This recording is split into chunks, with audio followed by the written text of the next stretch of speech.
నమస్తే, welcome to our channel. నేను పూనం కౌర్. తను అంటే పెద్దగా సినిమాలలో లేకపోయినా ఎప్పుడు కూడా సోషల్ మీడియాలో యాక్టివ్గా ఉంటుంది. సోషల్ మీడియాలో తను పెట్టే పోస్టులు ఏవైతే ఉంటాయో అవి కొంచెం వైరల్గా అవుతూ ఉంటాయి. ఇదే క్రమంలో తను ఎప్పుడు కూడా త్రివిక్రమ్ శ్రీనివాస్ తనకి అన్యాయం చేశాడు, మోసం చేశాడని చెప్పేసి అనేక సందర్భాలలో తను ట్వీట్ చేయడం జరిగింది.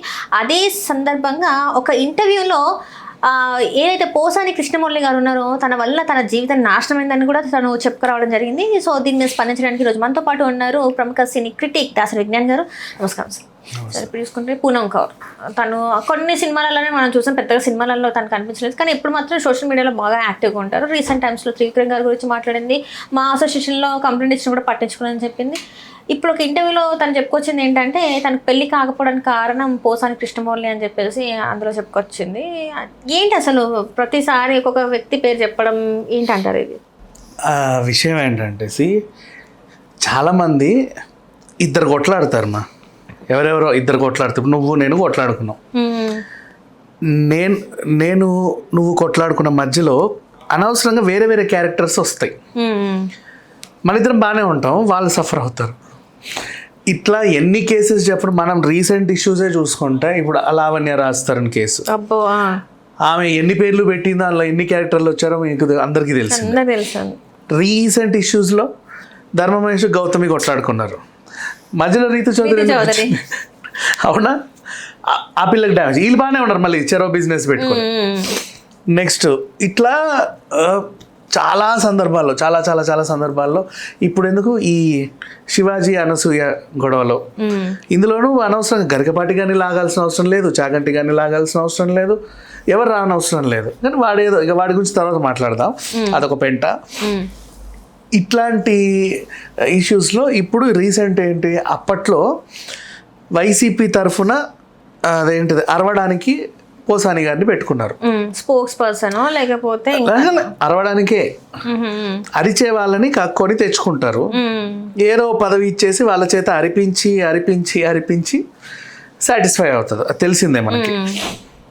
అట్లా రోజా గారిని మినిస్ట్రీ ఇచ్చి మరీ అరిపించారు. అలీ గారు అరుస్తారేమో అని తీసుకొస్తే ఆయన సైలెంట్గా ఉండేసరికి ఆయన పట్టించుకోలే. పోసాని ఇంకా ఆయన ఆల్రెడీ ఇప్పుడు రోజా పోసానికి ఉన్న ఇదేంటంటే వీళ్ళు ఆ బతుకు చెక్క పండుగని హోస్ట్ చేశారు. లేవడం, తన్నడం, అరవడం అలవాటు. అటు జబర్దస్త్ జడ్జిగా కూడా చేశారు. సో ఇట్లా చూసుకుంటే వీళ్ళని మంచిగా ఎంచుకున్నారు. ఇకపోతే పోసానికి మరి ఏదో ఒక పోస్ట్ చేయకపోతే ఆయన హర్ట్ అవుతాడు కదా అని చెప్పి ఏపీ ఫిలిం కార్పొరేషన్కి చైర్మన్ని చేశారు. మరి ఆయనకంటూ డ్యూటీలు ఉండాలి కదా. యాక్చువల్గా చేయాల్సిన డ్యూటీ ఏంటి, ఆంధ్రప్రదేశ్లో ఒకప్పుడు షూటింగ్స్ అయ్యేవి బాగా. మనం ఇప్పుడు యూట్యూబ్లలో చూస్తున్నాం, పాపం పిల్లలు వెళ్ళి ఇది ఆ సినిమా ఇల్లు, ఈ సినిమా ఇల్లు అని చూపిస్తూ ఉంటారు. గోదావరి జిల్లాలోనో పాలకొల్లో అప్పట్లో ఎన్నయ్యే మా షూటింగ్స్. అంటే ఆంధ్రాలో షూటింగ్లు అయ్యేవి. అసలు ఆ పాత లాడ్జ్లన్నీ ఆర్టిస్టులకు సినిమా వాళ్ళ కోసమే కట్టారు. ఇంకా చెప్పాలంటే చెప్తారు, బ్రహ్మానందం గారు వస్తే మా హోటల్లో ఉండేవాళ్ళు, అలీ గారు వస్తే మా దగ్గరే ఉండేవాళ్ళు, అలా చెప్పుకునేవాళ్ళు ఆ ఊర్లలో.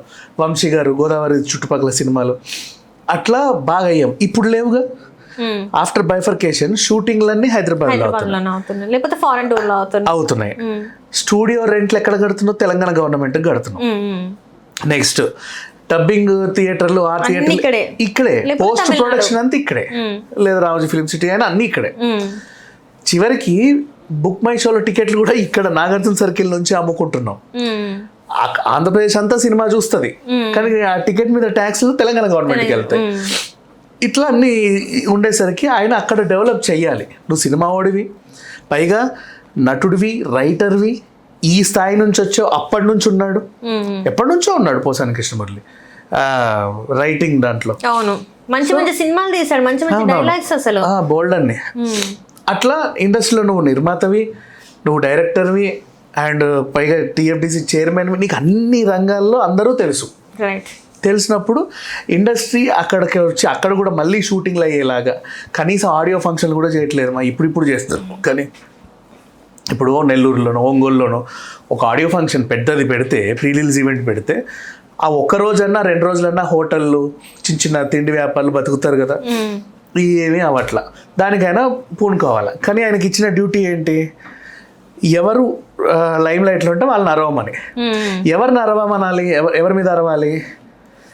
పవన్ కళ్యాణ్ మీద అరవాలి, లేదంటే టీడీపీలో ఇంకెవరి మీద అన్నారు వాళ్ళు. అంటే ఒక్కొక్కరికి ఇప్పుడు నారా లోకేష్ డ్యూటీ ఏమో రోజాకి అప్పచెప్పారు దాడి చేయమని, పోసానికి ఏమో ఈయన అప్పచెప్పారు. సో ఈయన డ్యూటీ. ఇప్పుడు ఈయన ఏమన్నాడు, నువ్వు పోసానివి పవన్ కళ్యాణ్ని తిట్టాలి, మీ ఇద్దరి మధ్యలో ఉంది. ఆయన నిన్ను తిడతాడో కొడతారో మీరు ఏం చేసుకుంటారో మీ ఇష్టం. మధ్యలో ఒకరోజు అగ్రెసివ్గా ప్రెస్ మీట్ పెట్టి నువ్వు ఆ పంజాబీ అమ్మాయికి కడుపు చేయలేదా అని అన్నాడు.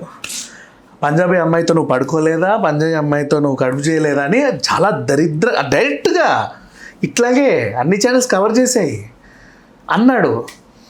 ఆ తర్వాత ఏమైంది, ఇప్పుడు తిట్టించుకున్న ఆయన బాగానే ఉన్నాడు, తిట్టిన బాగానే ఉన్నాడు, కేసులు అవుతున్నాయి, పోలీస్ స్టేషన్లో చుట్టూ తిరిగారు, అంతా ఓకే. సఫర్ అయింది ఎవరు మధ్యలో?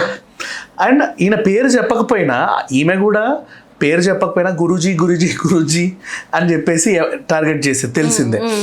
సడన్గా సోషల్ మీడియాలో ఏదన్నా వీళ్ళకి సంబంధించిన వార్తలు వస్తే ఈమె ఇంకోలాగా స్పందించేది, సినిమాలు వచ్చినా ఏం వచ్చినా. బట్ అందరికి అర్థమైపోయేది. ఇవాళ రేపు నువ్వు పేరు తీస్తేనే నీకు అర్థం అవ్వాలా? లేదు కదా.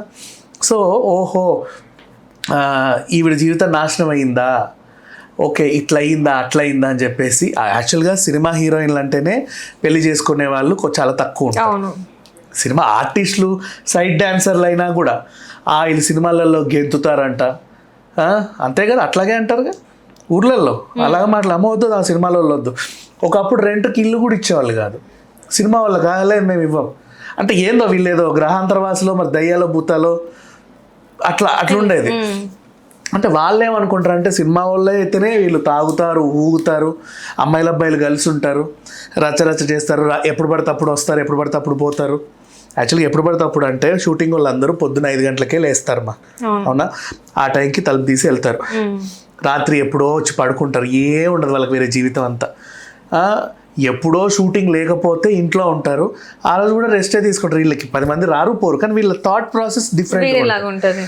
అట్లా ఉండి ఎవరు ఇచ్చేవాళ్ళు కాదు హౌజెస్. వీళ్ళని ఏదో బహిష్కరింపబడిన మనుషుల్లా చూసేవాళ్ళు. అయినప్పటికీ వాళ్ళని ఏం పట్టించుకోకుండా పాపం జూనియర్ ఆర్టిస్టులు కానీ వాళ్ళు కానీ వీళ్ళు కానీ హ్యాపీగా వాళ్ళ పనులు ఈ రోజు వరకు కూడా చేసుకుంటున్నారుగా. ఇప్పుడు వాళ్ళకి గుర్తింపు వచ్చింది, చిత్రపురి అని ఒక కాలనీ వచ్చింది, మనిషికి ఒక ఇల్లు వచ్చాయి, ఎవ్రీబడి ఆర్ గుడ్. సో అట్లాంటి అమ్మాయికి, పూనం కౌర్కి పైగా ఆరోపణలు ఎదుర్కొంటుంది. ఎప్పటి నుంచో సోషల్ మీడియాలో కనీసం 10 ఏళ్ల నుంచి అనుకుంటా ఈమె పలానా హీరోకి కీపు అని రాసేవాళ్ళు, ఎన్ని ఆర్టికల్స్, అవునా? దాన్ని ఈమె బహిరంగంగా ఖండించకపోవడం. నాకు అన్యాయం జరిగిందని చెప్తే, ఒక ఆడపిల్ల వచ్చి నాకు అన్యాయం జరిగిందంటే ఫస్ట్ ఏమనుకుంటారు? అన్యాయం అంటే నీ డబ్బు దొంగతనం చేశాడా, నీ గొలుసుపోయిందని అడగరు, ఇంకేదో అనుకుంటారు. అంతే కదా, 100% అంతేగా. మరి అట్లాంటి ఆమె 10 ఏళ్ళుగా ఖండించకుండా అలా ఉండింది. ఈయనేమో డైరెక్ట్గా అసలు ఆమె కూడా ఇప్పుడు ఇచ్చిన ఇంటర్వ్యూలో కొంచెం ఓపెన్ అయిందేమో కానీ ఈ 10 ఏళ్ళు పాపం సోషల్ మీడియా నుంచే దాడి చేసేది, పెద్దగా ఏం చేయలే. మధ్యలో పాపం ఇప్పుడు 4-5 అర డజన్ సినిమాల హీరోయిన్ అంటే అట్లీస్ట్ ఇప్పుడున్న సిచ్యువేషన్లో ఏ వెబ్ సిరీస్ రాదా అమ్మ? పాత మమతా మోహన్ దాస్లకి వాళ్ళకి వీళ్ళకి రజనీకి అసలు ఎంతమంది ప్రియమని వాళ్ళందరికీ ఇస్తున్నావుగా వెబ్ సిరీస్లో. ఇప్పుడు వాళ్ళు మెయిన్గా వెబ్ సిరీస్లో వస్తున్నాయి, అవి హిట్ అవుతున్నాయి, మంచి టాక్ తెచ్చుకుంటున్నాయి కొంతమందికి. పాపం త్రిష అయిపోయింది అనుకున్న త్రిష ఇప్పుడు మళ్ళీ టాపు వెళ్ళింది, వచ్చింది మళ్ళీ టాపు, అవునా? చార్మి లాంటి వాళ్ళు రాలా కానీ ఆమె ప్రొడక్షన్లో ఉంది. భూమిక వచ్చింది కానీ ఆమె ఇంకేదో చేసుకుంటుంది. ఇట్లా వీళ్ళందరికీ మార్కెట్ ఉంది. ఇప్పుడు లయ మళ్ళీ వచ్చింది, మంచి సినిమాలు చేస్తుంది. బిందు మాధవి వచ్చింది. ఇట్లా బోల్డ్ అంత మంది ఉన్నారు, ఒకరు కాదు ఇద్దరు కాదు, వాళ్ళందరికీ ఉంది. అట్లాంటి పూనం కౌరు టీవీ సీరియల్ చేసింది, స్వర్ణ ఖడ్గం అని ఈటీవీలో సండే రాత్రి 8:30కి వచ్చేది. బాహుబలి సెట్ వేసిన తర్వాత వాళ్ళు ఖాళీ చేసి వెళ్ళాక సెట్ అట్లే ఉంచారు రామోజీ ఫిలిం సిటీలో. ఇట్స్ స్పెషల్ అట్రాక్షన్ అని, అంటే బాగా కష్టపడి కట్టారు కదా. దాంట్లో వీళ్ళు వెళ్ళి ఒక సీరియల్ చేశారు. అందులో సంజన మెయిన్ లీడ్, పూనం కౌర్ ఇంకో లీడ్. అప్పుడు పాపం సంజన ప్రాబ్లం కూడా అదే కదా, ఆ టైంలో జైలు, డ్రగ్స్ కేసు ఇట్లా ఏవో ఉండేసరికి ఒక రీఎంట్రీ టైప్. ఇంకా పూనంకి అది వచ్చింది. ఆ తర్వాత ఇప్పటివరకు షీఈ్ అన్ యాక్టరే కదా, ఆమెకి ఇన్కమ్ ఎలా వస్తుంది? ఏదో ఒకటి మా కనీసం యూట్యూబ్ యాంకర్ కూడా పనికిరాదా Poonam Kaur? She's a good actor కదా. ఒక చిన్న వెబ్ సిరీస్ రావా, షార్ట్ ఫిలిమ్స్ రావా, ప్రైవేట్ సాంగ్స్ రావా, వస్తాయి.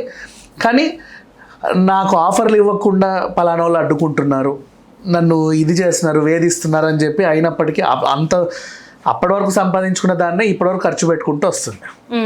అంతే, అంత మించి పాపం ఏం లేదు. సో ఇప్పుడు బయటికి వచ్చింది, మేబీ తరుగుతూ ఉంటే మళ్ళీ నెక్స్ట్ ఇంకేంటి అని చూస్తారు కదా, అలా కూడా అనుకోవచ్చు.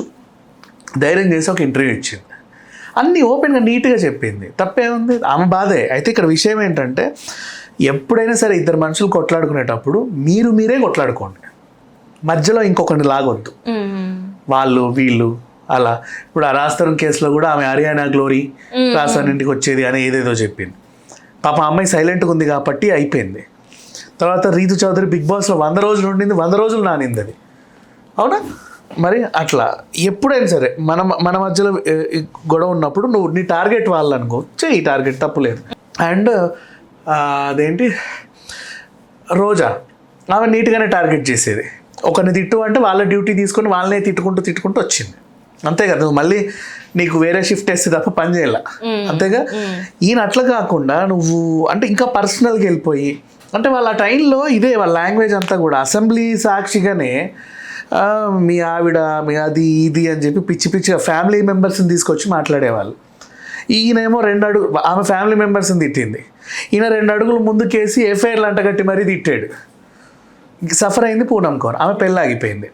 అండ్ తర్వాత ఏమైనా ముందు రాలా, అండ్ ఈమె అట్లాంటిదంట ఇట్లాంటిదంట అని చెప్పేసి రకరకాల వార్తలు వచ్చాయి.